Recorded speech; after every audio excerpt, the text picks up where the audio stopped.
Según Génesis 47, 12, 27, durante la sequía en Egipto, José almacenó y preservó el alimento.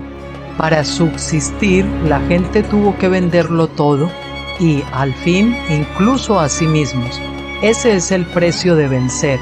Así es en este tiempo del fin, donde conseguir el alimento para entrar al reino y conquistar nuestra tierra, que es Cristo, formado en nosotros, nos costará renunciar a todo, incluso a nuestra propia vida. Pero a cambio de nuestro todo, tendremos su todo y reinaremos con él. Con ustedes, José.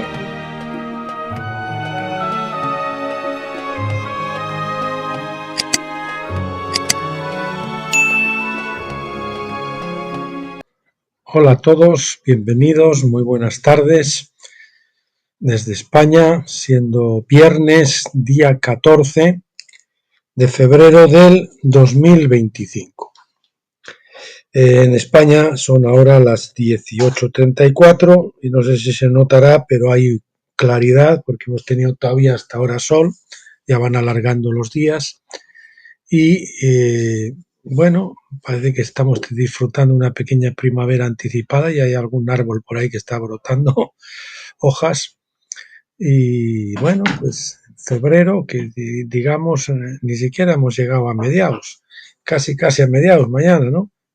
Bueno, teniendo en cuenta que son 28, sí, ya estamos a mediados hoy, pero a mitad de invierno ya está floreciendo por ahí, bueno, floreciendo, sí, alguna florecilla también de esa del campo, y los árboles brotando. Ahí vamos a tener una semana por delante entre los 20, 22 por ahí de máxima, y luego por las noches también bastante templadas, de 8 a 10, 12 grados por ahí, ¿no? Bueno, gracias por acompañarme a terminar esta semana, espero que la acabemos sin ninguna incidencia. Esta semana no hemos tenido ninguna, gracias a Dios, y esperemos terminar bien este vídeo. Anunciarles, como siempre, el vídeo que veremos el lunes próximo, Dios mediante, también del otro libro del doctor Stephen Jones, Términos Básicos de la Escritura. Vamos a ver solo parte 16, que es la presencia de Dios. La presencia de Dios en el Nuevo Testamento, las palabras que se usan es parusía y prosopón. Las dos se utilizan para definir la presencia de Dios.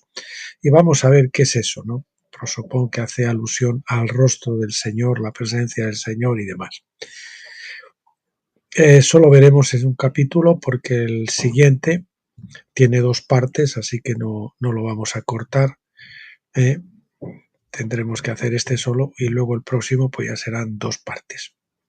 Así que hoy, el próximo lunes, será un vídeo un poco más corto. A veces se agradece también, ¿no? Porque siempre se le acumulan a uno, por lo menos a mí, las cosas que tiene que ver o escuchar. Bueno, pues entonces, ¿para hoy qué tenemos? Pues para hoy tenemos la continuación de Deuteronomio, la segunda ley, discurso 2, del doctor Stephen Jones, tras el pacto del Sinaí, es el discurso que se dio tras el pacto del Sinaí, Moisés. Y vamos a ver el capítulo 13 y 14. Capítulo 13, de acuerdo con los juicios de Dios. Es conveniente estar de acuerdo siempre con Dios. Dice, después de decirnos en Deuteronomio 7:11 que debemos guardar los mandamientos, estatutos y los juicios de Dios, el siguiente versículo promete bendiciones por la obediencia. Bueno, dice el 12, entonces sucederá que, por haber oído estos decretos y haberlos guardado y puesto por obra, que el Señor tu Dios guardará contigo el pacto y la misericordia que juró a tus padres.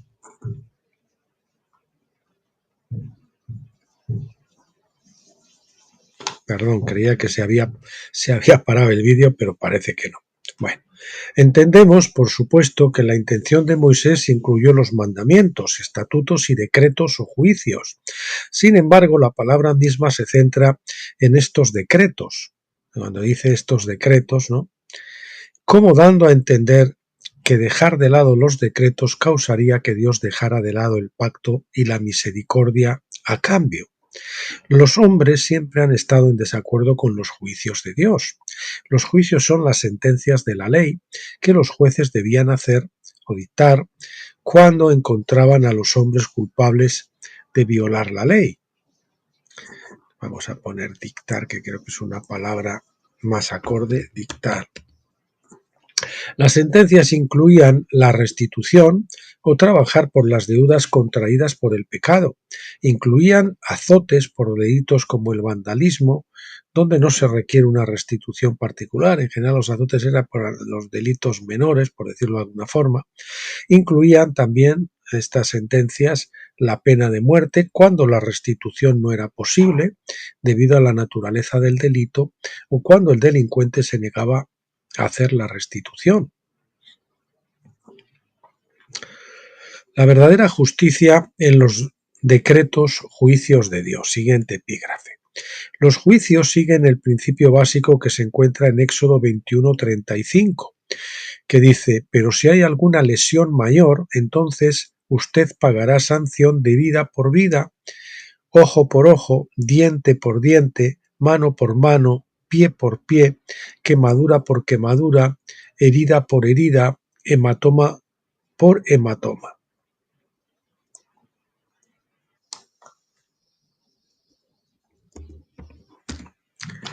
Vamos a poner, en vez de ustedes, que eso no suele ser normal, pagarás. Tú pagarás sanción. Bien. En otras palabras, el juicio siempre debe ajustarse al crimen. Por supuesto, el infractor y la víctima siempre deberían negociar y llegar a un acuerdo por su cuenta, si es posible. Es solo cuando no podían llegar a un acuerdo monetario satisfactorio que los jueces imponían una pena literal de ojo por ojo, diente por diente.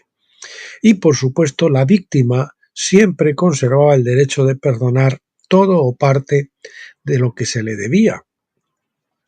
Los juicios de la ley no incluyen la tortura eterna en el infierno. Repetimos eso. Los juicios de la ley no incluyen la tortura eterna en el infierno.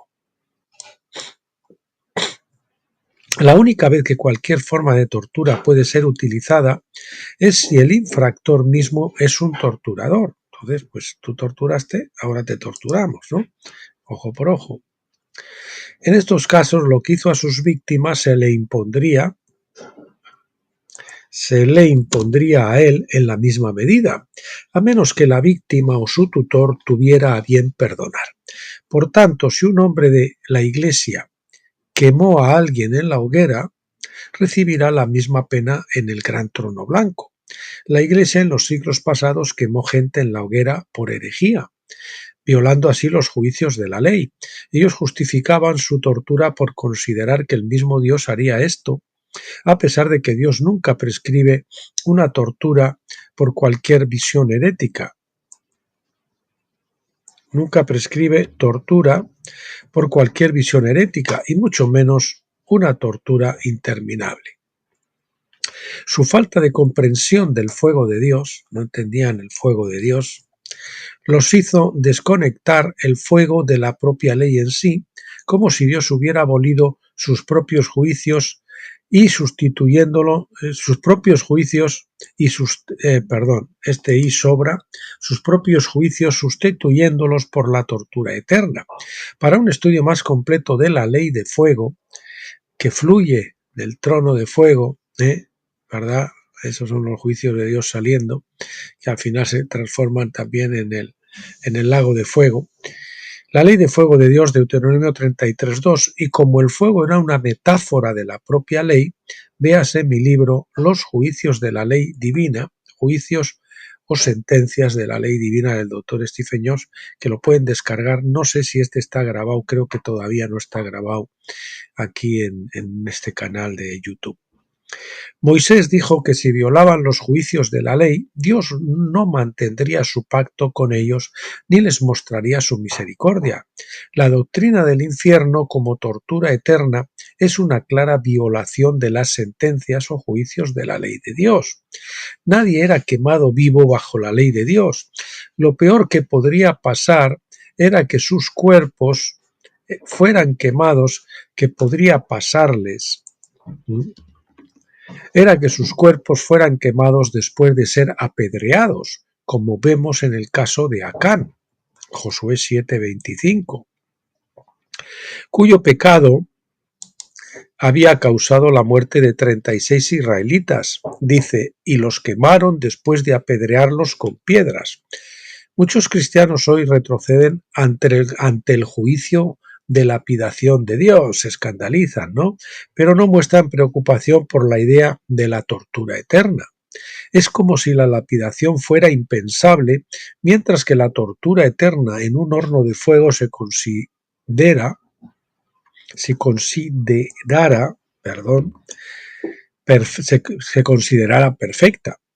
Incluso han consignado a un lugar especial en la lista de odio de Dios a aquellos hombres que se atreven a afirmar que los juicios de Dios fueron diseñados para corregir a los pecadores y que al final todos los hombres serán salvos cuando Dios sea todo en todos.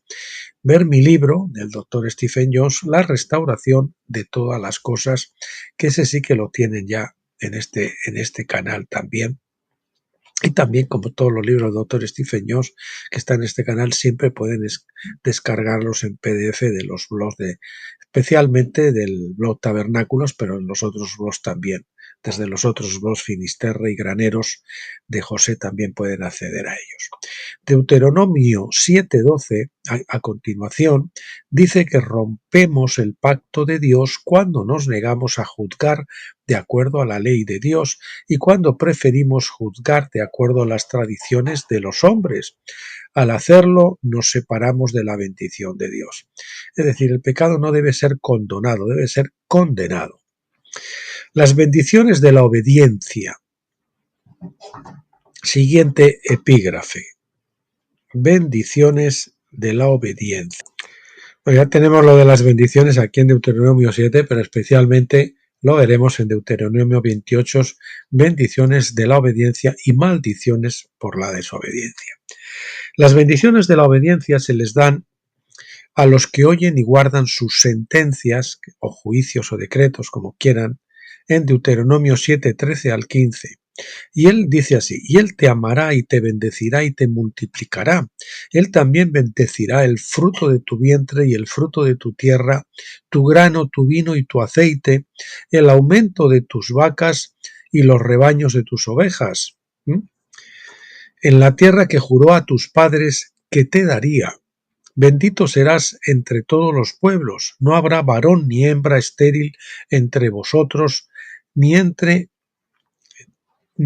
vuestras bestias, ¿no? Vamos a ser coherentes, en vez de tus, ni entre vuestras bestias. Y el Señor quitará de ti toda enfermedad, y Él no pondrá sobre ti ninguna de las enfermedades malignas de Egipto que has conocido, sino que las pondrá sobre todos los que te odian. Debido a que como nación hemos dejado de lado el juicio de Dios, se refiere a Estados Unidos, aunque aquí en Europa todavía mucho peor, claro. Debido a que como nación hemos dejado de lado el juicio de Dios contra el asesinato premeditado de los niños, el aborto, hemos destruido más de 55 millones de la próxima generación. Esto a partir del 2013, y esto es la fecha que el doctor Stephen Jones escribió este libro, que ahora serán muchos más. Para compensar esta pérdida de trabajadores de apoyo a los ancianos, debemos entonces importar trabajadores de otros países para que paguen al Fondo de la Seguridad Social para mantenerlo solvente. Debido a que hemos dejado de lado el juicio de Dios sobre la corporación Monsanto, lo que les permite alterar las semillas y hacerlas estériles, permitiendo que los hombres usurpen la creación de Dios, ahora se está convirtiendo en ilegal cultivar un jardín propio. ¿Sabes? Todo esto de los transgénicos, ya saben que Monsanto, debido a su mala fama, pues ahora no existe como tal, porque fue absorbida por Bayer, ¿no? Pero bueno, esa práctica de las semillas, que luego además, si alguien al lado tuyo, el viento traía las semillas de los genéticamente contecitadas y caían en tu campo y crecían allí, venían los inspectores y te reclamaban todo eso porque decían que las semillas están patentadas, esta gente está patentando las cosas de la naturaleza de Dios, que la transforman, la están patentando, ¿no? Hasta los hombres ahora, cuando los modifiquen a través de toda esta moda que viene ahora de los robots, los humanoides y de todas estas cosas, y de pues hacer robotizar a los hombres de alguna forma, ahora no me viene la palabra, pues también los querrán patentar a los seres humanos, ¿no? Bueno, pues hemos permitido eso y ahora pues vamos a cosechar las consecuencias. Bueno, aquí tienen un enlace por si quieren verlo. Con el pretexto de proteger al público de enfermedades transmitidas por alimentos, el gobierno quiere prohibir los jardines junto con la regulación de toda la producción. Supongo que aquí se querrá referir más bien que a un jardín será a un huerto propio, ¿verdad? A un huerto propio. Vamos a ver qué pasa aquí. Bueno, vamos a ver, discúlpenme. No, no sé. Bueno.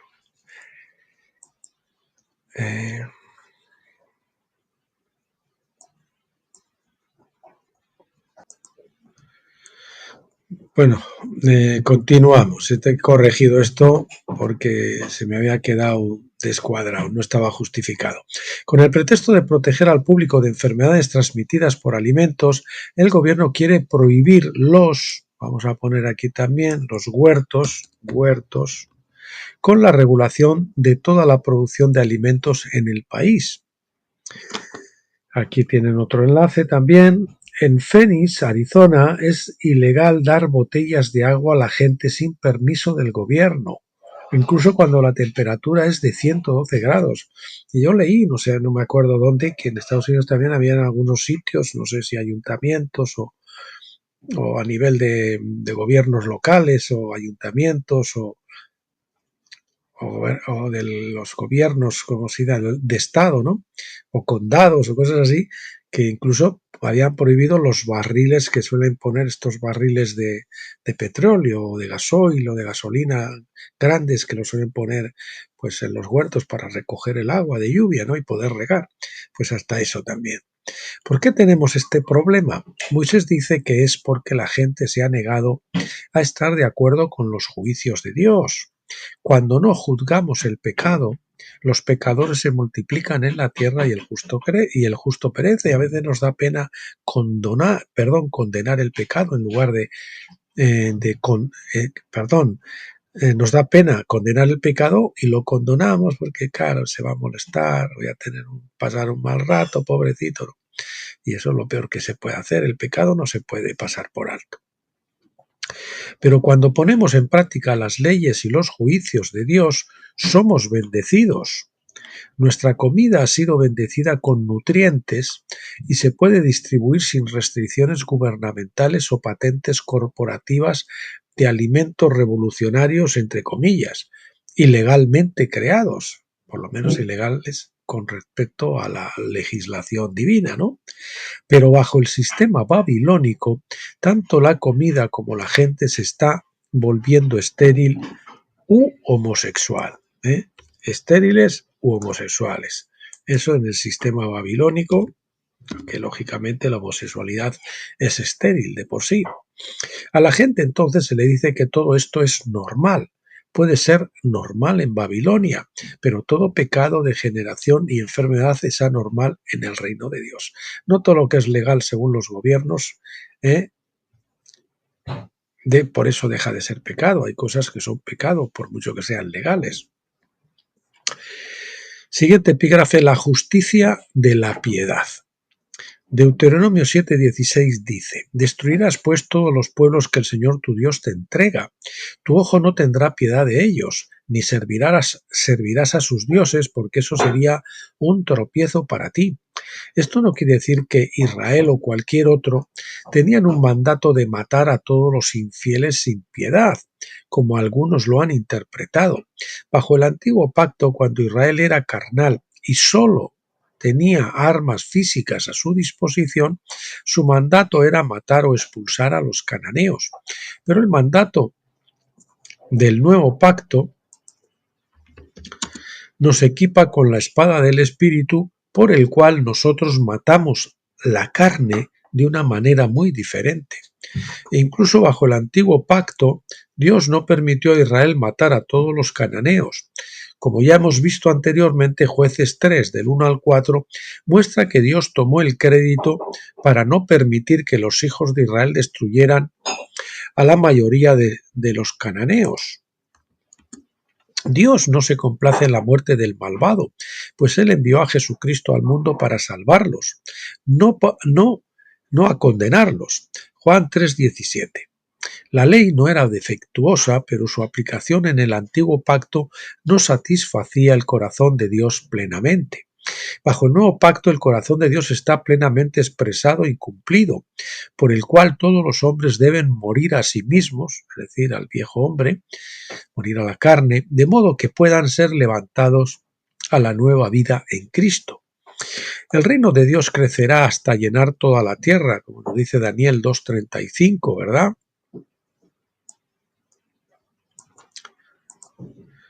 Su gloria cubrirá la tierra como las aguas cubren el mar, nos dice Habacuc 2:14. Cubren el mar al 100%, pues la tierra será cubierta de la gloria de Dios al 100%, que eso es lo que va a ocurrir en este milenio, ¿verdad? Gradualmente hasta que toda la tierra sea llena de la gloria del Señor. De esa manera, el mayor esfuerzo de evangelización mundial se va a hacer durante el milenio hasta que todo el mundo esté convertido, ¿verdad? De esa manera, el reino de Dios consumirá a todos los pueblos, es decir, asimilará a todas las personas y salvará a toda la humanidad al final. La exhortación de Moisés en Deuteronomio 7:16, que dice: tu ojo no tendrá piedad de ellos, ni servirás a sus dioses, es aplicable a nosotros también, pero en un contexto del nuevo pacto. Una nación del reino no puede permitir la libertad religiosa, aunque a muchos escandalicen, vamos a repetirlo, una nación del reino no puede permitir la libertad religiosa. En eso los musulmanes están mucho mejor que nosotros, ¿no? Porque traería confusión en violación del primer mandamiento. Solo los creyentes pueden ser ciudadanos del reino. Los ciudadanos del reino deben cumplir con las leyes del reino o sufrir las consecuencias. Si prefieren seguir a otros dioses y sus leyes, son libres de cambiar su ciudadanía de una nación del reino de la luz a una que esté aún en las tinieblas de afuera. Durante el reino tendremos las tinieblas de afuera y el reino de la luz. Los que sigan a Jesucristo estarán en el reino de la luz y los que no lo están siguiendo todavía estarán en las tinieblas de afuera. Pero si permanecen en una nación del reino, estarán sujetos a juicio por cualquier infracción de la ley de Dios, obviamente. Esto es para proteger al público de los que violarán sus derechos o propiedades. Imaginen, España, viene el avivamiento, se convierte, todo pichichi. Aquí todo el mundo se convierte. Entonces tenemos una nueva constitución basada en la palabra de Dios, en las leyes de Dios, en la palabra de Dios. ¿Usted cree que entonces se les va a permitir a los hindúes, a los musulmanes, a otras sectas, yo qué sé, que tengan sus locales de cultos y que sigan su... No, eso no se va a permitir en el reino del Señor. Pero si permanecen en una nación del reino, repito, estarán sujetos a juicio por cualquier infracción de la ley. Esto es para proteger al público de los que violarían sus derechos o propiedad, ¿verdad? En otras palabras, se espera que todos los creyentes sean ciudadanos respetuosos de la ley del reino. Si creen que la ley ha sido abolida, pronto se desengañarán de esta opinión cuando la ley los obligue a pagar una indemnización por el pecado en contra de sus vecinos. Si los llamados creyentes se niegan a cumplir con la ley no tendrá piedad sobre ellos, sino que hará cumplir sus disposiciones para restaurar el orden legal entre los vecinos. A los jueces no se les permitirá tener piedad, porque la piedad solo es prerrogativa de la víctima. Es el único que puede perdonar, la víctima. El juez tiene que aplicar la ley y punto. El juez está llamado a discernir la justicia en el caso y no tiene derecho a imponer una pena más dura o más blanda que la prescrita por la ley. Él no puede ser parcial, como dice Éxodo 23:3. Solo una víctima tiene derecho a perdonar. La ley puede sonar dura para aquellos que no entienden que la ley de Dios siempre da a la víctima del delito el derecho a ser misericordioso. Siempre da a la víctima del delito el derecho a ser misericordiosa. O sea, yo, si soy la víctima, yo soy el que tengo el derecho de perdonar y de ser misericordioso. Ningún juicio es imposibilidad de misericordia y gracia, pero el derecho de la misericordia y la gracia se da a la víctima con el fin de garantizar que la ley respeta su derecho a la justicia. Siguiente epígrafe. Fe para derrocar Babilonia. Deuteronomio 7 del 17 al 19. Vamos a ver el siguiente epígrafe. Dice así: si dices en tu corazón, estas naciones son mayores que yo, ¿cómo las podré desalojar? ¿Cómo las podré desalojar? No tengas temor de ellas, harás bien en recordar lo que el Señor hizo con Faraón y con todo Egipto, las grandes pruebas que vieron tus ojos y las señales y las maravillas y la poderosa mano por la cual el Señor tu Dios te sacó. Así hará el Señor tu Dios con todos los pueblos de los cuales tú tienes miedo. Al igual que el antiguo Israel, nos encontramos ahora en la encrucijada de la historia. Nos encontramos viviendo en un tiempo comparable al cruce del Jordán por Israel bajo Josué. El tema de mi vida, el cruce del Jordán. Aquí lo tienen de nuevo. Nos encontramos viviendo en un tiempo comparable al cruce del Jordán por Israel bajo Josué. Ahí tienen, les recuerdo, mi libro Finisterre, el fin de la tierra, lo último de la tierra, al borde del Jordán, que quiere decir que la iglesia de este tiempo está ahí enfrentada a cruzar el Jordán, está en ese valle de la decisión, cruzar el Jordán muriendo la carne y entrar a la edad de tabernáculos, o quedarse en el desierto. Esa es la época en la que estamos ahora, ese es el kairos que está viviendo la iglesia, es la época de transición de la era de Pentecostés a tabernáculos. Así como los israelitas pudieron haber preguntado cómo podrían vencer a las 7 naciones de Canaán, también podríamos preguntar nosotros cómo podremos vencer a Misterio Babilonia, la gran ciudad que ha vencido a los reyes de la tierra. La respuesta es simple: por la fe. Esta no es nuestra batalla, la batalla pertenece a Jesucristo. No podemos pelear esta batalla con nuestras propias fuerzas, sino en la fuerza de la fe, porque la fe es por el oír. Hemos caminado en el desierto para oír su palabra y aprender el plan divino. Entendemos que nos encontramos en la historia del reino. Hemos aprendido las lecciones de las generaciones pasadas, así que sabemos lo que no hay que hacer. El conocimiento de su palabra nos da la fe y esa fe nos da la confianza. Nuestra fe no está deseando y esperando, sino sabiendo y anticipando. O sea, no estamos en esperando, estamos realmente sabiendo y anticipando. El que no está así es que todavía está en esperanza, ¿verdad? No está en fe. Sabemos que la victoria es nuestra. Ya la hemos visto por la fe, incluso antes de que sea visible en la tierra. Nuestra fe es la evidencia y la convicción de lo que aún no vemos, nos dice Hebreos 11:1, por la cual por lo cual nos comprometimos en la guerra espiritual para preparar el camino para que los resultados surjan de forma visible en la tierra. Hemos peleado la batalla de Jericó y hemos ganado. Como el gobierno de Babilonia está cayendo, sus legisladores se apresuran a aprobar leyes más impías en el intento de detener su colapso. Sus esfuerzos políticos son en vano porque la historia está ahora en el momento de la cosecha y el reino está dando sus frutos. Vemos en los últimos años como Misterio Babilonia, como los globalistas y demás, pues han estado sacando leyes perversas, a cual peor que la anterior, ¿no? Y sin embargo estamos viendo, hoy si ustedes miran mi Telegram, casi todas las noticias son positivas de lo que están haciendo y lo mucho que van a hacer, porque todavía Kennedy ha sido ya confirmado, Tulsi Gabbard creo que lo va a ser, y mañana o hoy, y todos los que están siendo... Kash Patel, Tulsi Gabbard ya lo ha sido también, el que va a ser el director del FCI. Y bueno, entre toda esta gente lo que está haciendo los más, están haciendo una limpieza y van a hacer una limpieza tremenda. Incluso están reprendiendo a Europa.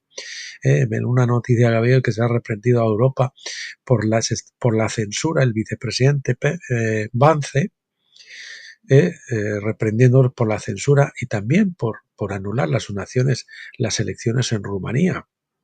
La noticia de hoy de que Trump ha reconocido ya que Trump pues tiene los derechos, que ha sido provocado, que la culpa no ha sido de ellos, y en fin, deja a Ucrania prácticamente en sus manos, de los territorios y todo eso. Y Europa también, porque hasta Europa está dando la espalda. O sea que Europa, que ha traicionado a los dirigentes europeos, que han traicionado a su propio pueblo, ahora se van a encontrar que los traicionados van a ser ellos. Y bueno, más vale que arreglen las cosas con los rusos, porque hemos hecho el tonto aquí los europeos, el ridículo, y encima pues nos hemos disparado en el pie, no en un pie, en los dos pies, ¿no? Yo creo que en la cabeza casi. Bueno, repito, sus esfuerzos políticos son en vanos porque la historia está ahora en el momento de la cosecha y el reino está dando su fruto, así que debemos levantarnos y erguir nuestras cabezas porque nuestra redención está cerca. Dios ya no puede negar los preciosos frutos de la tierra, Santiago 5:7. El árbol sin fruto ha sido talado. Todos los usurpadores, pretendientes y contendientes por el dominio del reino han sido descalificados. La investigación o visitación divina se ha completado y el veredicto se ha pronunciado. Por lo tanto, no tememos a Babilonia porque sabemos lo que Dios le hizo a Faraón. Tenemos una ventaja sobre el propio Moisés porque nosotros hemos visto muchos más ejemplos de liberación divina desde su tiempo. Y también fijé un post que puso ayer el doctor Stephen Jones en el Telegram, que lo he fijado, como me ha parecido importante, y también se hablaba precisamente de que viene el desenlace final y van a ocurrir cosas fuertes. Hay que estar metidos en la tierra de Gosén y no en Egipto, hay que estar metidos en el arca, que es Cristo, y entonces lo vamos a pasar bien, ¿verdad? Pero los que no estén muy bien agarrados o tengan un pie en el arca y otro, ya saben, fuera, pues van a tener problemas cuando caiga Babilonia, que por cierto tiene tantas grietas ya en el muro que en cualquier momento, tal como predice la palabra, va a caer de repente. Cayó Babilonia en un día, ¿no? A lo mejor es un año profético, ojalá que sea este 2025. De momento parece que eso va a toda velocidad. Bien, pues ya saben, agarrarse al Señor es nuestra salida. Bueno, pues hay que recordar esto, que Jesús, que el Señor endureció el corazón de Faraón, lo mismo que ha endurecido a estos líderes babilónicos en este último tiempo, y todavía no va a endurar más porque eso le va a dar ocasión para juzgarlos y desposeerlos de todo aquello que han tenido ilegalmente. Dice aquí el doctor Jones, y lo recordamos, ¿verdad? Y de porque nosotros hemos visto muchos más ejemplos de liberación divina desde su tiempo, Desde Moisés hasta ahora hemos visto muchos más ejemplos de liberación y los recordamos. Recuérdenlos. Todas las liberaciones del Señor. Bien, pues vamos al capítulo 14, que es muy interesante porque habla hasta la gran pirámide de Egipto y sus medidas relacionadas con la longitud del año y demás, ¿no? Capítulo 14, las avispas que Dios usó. Deuteronomio, algunos dicen avispas, otros tábanos, bueno. Deuteronomio 7:20 al 22 dice, por otra parte el Señor tu Dios enviará la avispa contra ellos hasta que perezcan los que se queden y los que se hayan escondido de delante de ti. No te dé miedo de ellos, porque Yahvé tu Dios está en medio de ti, Dios grande y temible, y el Señor tu Dios despejará estas naciones delante de ti poco a poco, gradualmente. Tú no serás capaz de ponerles fin rápidamente, no sea que las bestias salvajes se reproduzcan demasiado para ti. Bueno, vamos a ver qué podemos entender, qué podemos entender por las avispas, qué representan las avispas.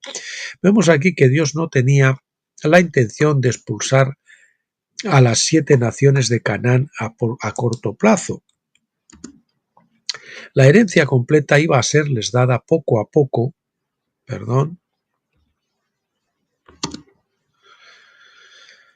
La herencia completa iba a serles dada poco a poco a medida que crecieran en población. Esto explica por qué Dios se llevó el crédito por haber dejado muchos cananeos en la tierra. Jueces 3:1. Si los israelitas hubieran permanecido fieles a Dios en guardar sus leyes, los cananeos no habrían sido un problema. De hecho, en mi opinión, los cananeos hubieran visto la gloria de Dios en los hijos de Israel y se hubieran convertido al Dios de Israel. Pero en cambio, los israelitas se convirtieron al culto a Baal de los cananeos. Señor, ya nos conviértanse ellos a ti y no te conviertas tú a ellos. Esto para los cristianos, ¿no? Cuando nosotros, aunque parezcamos rígidos, tenemos tendencia a veces a confraternizar con aquellos que están tibios, pero no nos debemos convertir a los tibios, sino que los tibios tienen que convertirse a los calientes, ¿verdad?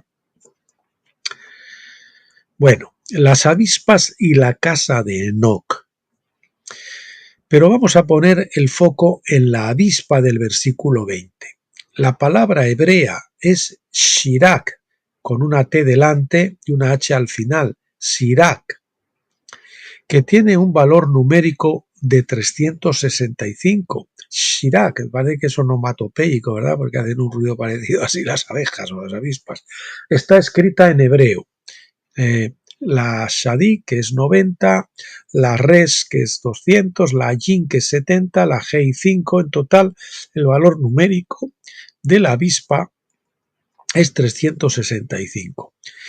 La característica más obvia de esta serie es que representa el número de días de un año solar. También es la longitud de tiempo que vivió Enoc, Génesis 5:23. La reputación de Enoc fue que él recibió la inmortalidad sin morir, porque Génesis 5:24 dice, y Enoc anduvo con Dios y desapareció porque Dios se lo llevó. Enoc era supuestamente el que recibió la revelación divina del tiempo y el espacio, las estrellas y el circuito de la Tierra. Su revelación fue incorporada en la gran pirámide que se llamaba en la actualidad Pajanok, casa de Enoc, Pajanok o casa de Enoc. A menudo se hace referencia a ella en los tiempos antiguos como el pilar de Enoc. Este pilar se llamó un altar al Señor en medio de la tierra de Egipto, Isaías 19:19, aunque los egipcios la habían convertido en un pilar de Horus. Así que hay una conexión entre Enoc y Egipto a través de la Gran Pirámide, construida con base en la tecnología dada por revelación divina a Enoc. Ver mapa más abajo, que ahora lo vamos a ver. Por lo tanto, la avispa fue conectada por gematría, es decir, la palabra que quiere decir 365 es la gematría de la palabra avispa, fue vinculada por gematría a Enoc y a su conocimiento de la longitud exacta de un año solar 365,242 días. Y aparte parece ser que Enoc vivió 365 años. El año sideral, ese es el año solar, ¿verdad? Después tenemos el año sideral 365 con 256 días y el año anomalístico son 365 con 259 días. Cada una de estas longitudes de años ligeramente diferentes se encuentran en las medidas de cada lado o base de la Gran Pirámide. Tenemos aquí, estas son la base, y aquí tenemos estos lados, pues tienen una diferencia en cuanto a la longitud, pues debido a eso, ¿no? Bien. Tenemos cómo estaba construido, ahí tenemos el mar Mediterráneo, Egipto, el meridiano de supongo que será el meridiano de Greenwich, el desierto y el antiguo Egipto, aquí lo tenemos representado, ¿verdad? Esta era un poquito quizás Rosetta, no es ya la referencia, bueno, no sé lo interpretar ese mapa ni lo que quiere decir, me disculpan. Los lados de la Gran Pirámide son muy ligeramente cóncavos para imitar la curvatura de la Tierra. Decíamos así, son, ¿verdad?, como cóncavos, no son lineales o rectilíneos, sino cóncavos. Por lo tanto, si se traza una línea recta entre dos curvas, la distancia en codos sagrados es 365,242. Este también es el número exacto de días de un año solar. Un año solar es el tiempo que tarda la Tierra para completar un viaje alrededor del Sol.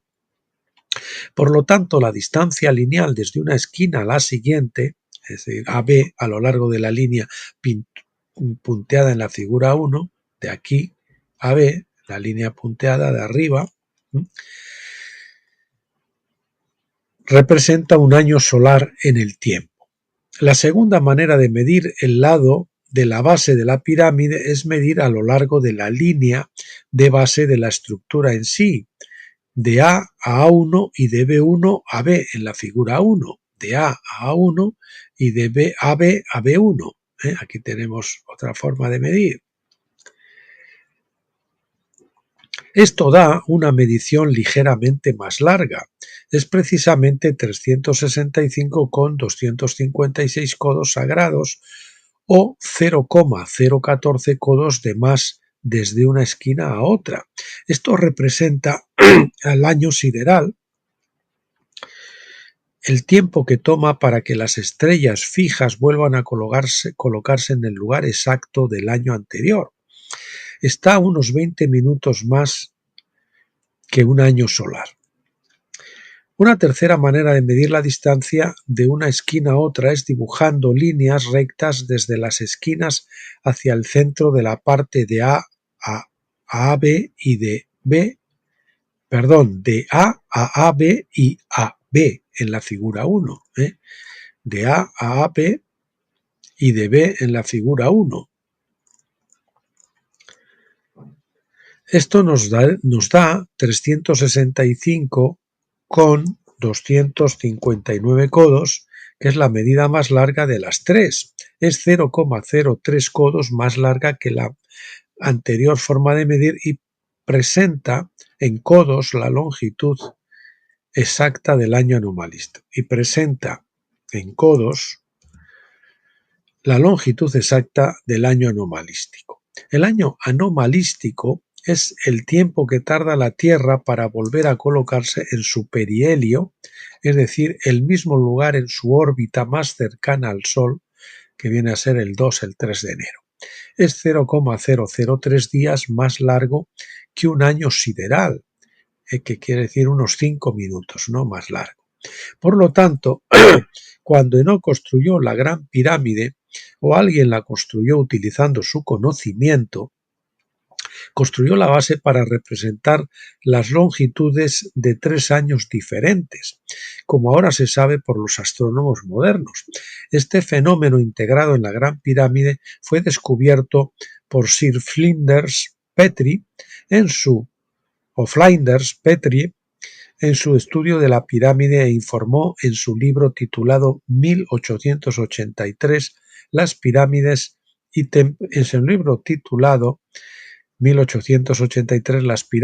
y templos de Giza. Todos ellos encuentran sus raíces en el llamado ciclo Enoch de 365, que expresa el tiempo en las mediciones lineales codo sagrado. La verdad que la pirámide de Giza está totalmente dedicada a Dios y todas sus medidas y muchas cosas, hay algunos libros de ello muy interesantes sobre la Gran Pirámide, y hay uno que está en inglés, no lo he podido, lo tengo descargado en lo que es en fotocopia, ¿no? Entonces no lo puedo traducir. Bueno, tengo el libro en inglés, pero para traducirlo tendría que hacerlo con eso que tiene Google, con esa herramienta de Google que se usa para traducir. Y bueno, tendría que hacer uno a uno y no me he puesto a ello, pero las cosas que ha contado en varios libros el doctor Stephen Young, pues, y también Martin Stendhal también ha hablado mucho de este tema de la pirámide de Giza. Todos ellos encuentran sus raíces en el llamado ciclo Enoch de 365, que expresa el tiempo, 365 años, que expresa el tiempo en las mediciones lineales, que es codos sagrados, ¿verdad? Siguiente epígrafe. ¿Cómo ayudaron las avispas a Israel? La avispa, cuyo valor numérico es 365, se convirtió en el símbolo real de Egipto, o los faraones en particular. Qué casualidad, ¿no? El doctor Ballinger nos dice en sus notas sobre Deuteronomio 7:20, en la Biblia Companion, ¿no? O la Biblia compañera, hornet, que es la palabra en inglés de abeja, dice, es un tipo feroz de avispa, puede tomarse literalmente o por el terror causado por ella, o porque para Egipto los tábanos eran el símbolo real. Los egipcios, por lo tanto, habían adoptado la avispa o abeja como su símbolo real. Egipto estaba dividido en dos secciones, el Bajo Egipto y el Alto Egipto. La Gran Pirámide estaba situada en el centro de la frontera. Vea mapa en la página 74. Por esta razón, el faraón llevaba una doble corona que representa tanto el Alto como el Bajo Egipto. El símbolo del Alto Egipto era una caña. El símbolo para el Bajo Egipto, es decir, el delta del Nilo, era una abeja. La palabra egipcia NSV, no sé cómo se pronunciará eso, pues son 3 consonantes, el que pertenece a la caña, es lo que quiere decir, es un símbolo para el Alto Egipto. Y la palabra bit, acabado en T, con B grande, BIT, que quiere decir el que pertenece a la abeja, es un símbolo para el Bajo Egipto. Cuando se colocan juntos representan el dominio del faraón, gobernante del Alto y Bajo Egipto.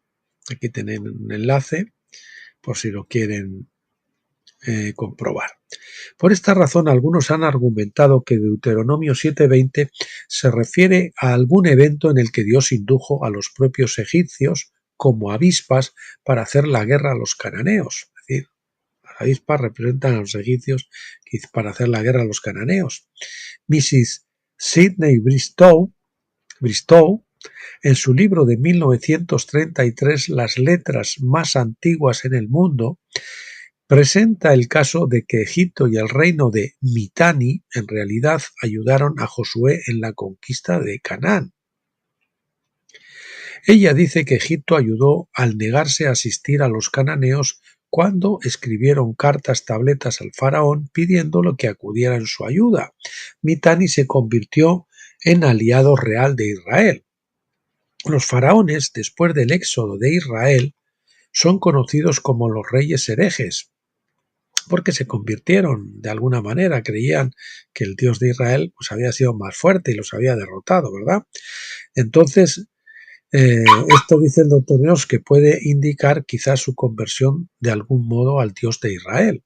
Estos faraones, herejes, entre comillas, dice Bristow, se aliaron por matrimonio con el rey de Mitanni, que estaba en el norte de Canaán, que también se convirtió en un aliado de Josué, conocido en las tablas como Adasgerat, el rey de los Aberi, es decir, hebreos.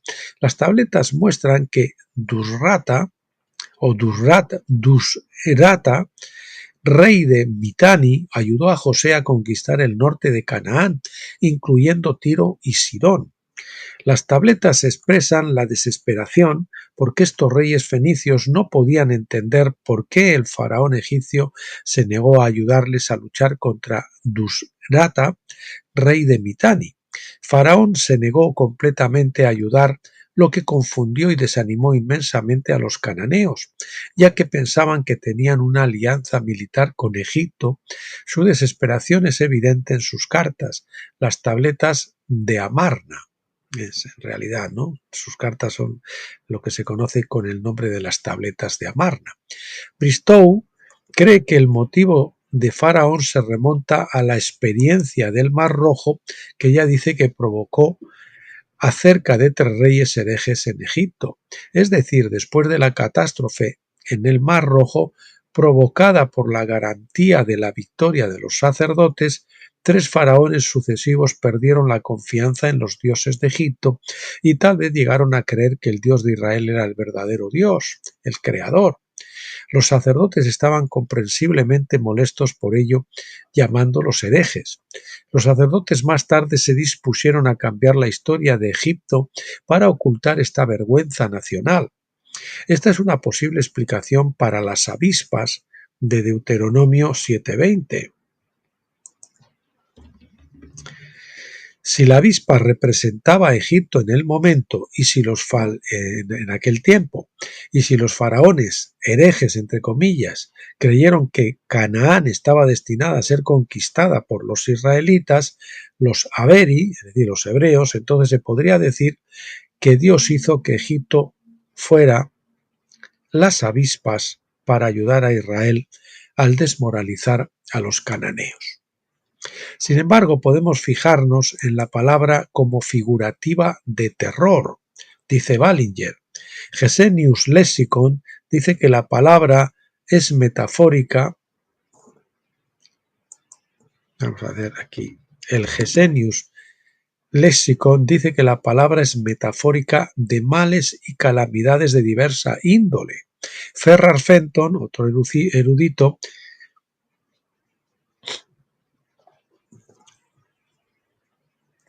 Ferrar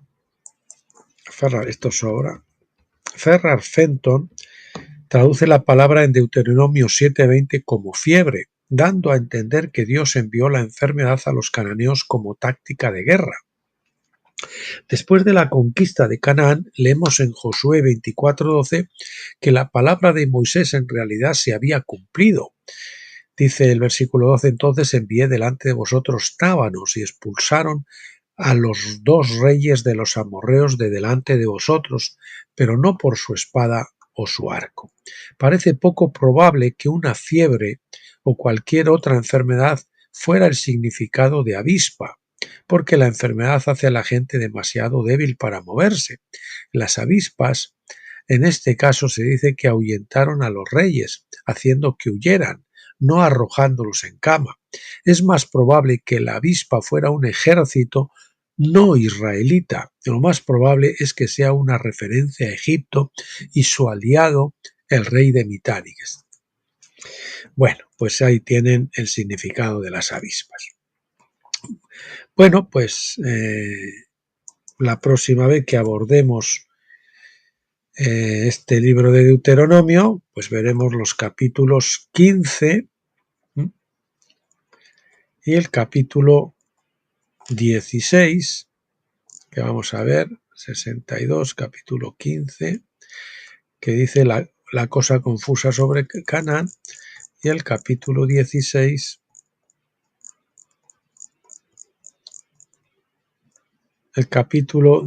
que se titularía ser consagrados a Dios, ¿verdad? Ser consagrados a Dios. Vamos a ver si es 62. Esperamos que no sea muy largo.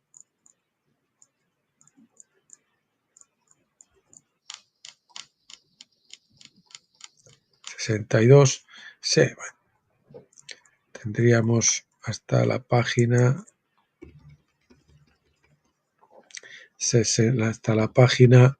68 aproximadamente. Sí, veremos esos dos capítulos entonces para la próxima vez que abordemos Deuteronomio. Y bueno, mis queridos amigos, hasta aquí nos quedamos este día y esta semana. Bendecirles como siempre para que disfruten del Señor en este fin de semana, que descansen, que se diviertan y que le busquen a Él, ¿no? Y también orar como siempre me gusta terminar con esta oración, pedirle al Señor que quite el velo de Pentecostés, entre Pentecostés y tabernáculos, para lo cual ya saben que ustedes deben cruzar el Jordán muriendo a la carne y poder acceder a la luz maravillosa y al pleno discernimiento que se puede tener en el otro lado del velo, bajo la luz de la Shekinah, de la gloria de Dios, que es más mayor que de la menorá, que es muy buena y es maravillosa, pero hay un velo todavía. Ya saben, estamos transicionando, y lo hemos visto, de Pentecostés a tabernáculos, cruzando ese velo para entrar del lugar santo al lugar santísimo. Bien, pues hasta el lunes entonces, Dios mediante, y hasta entonces pásenlo bien.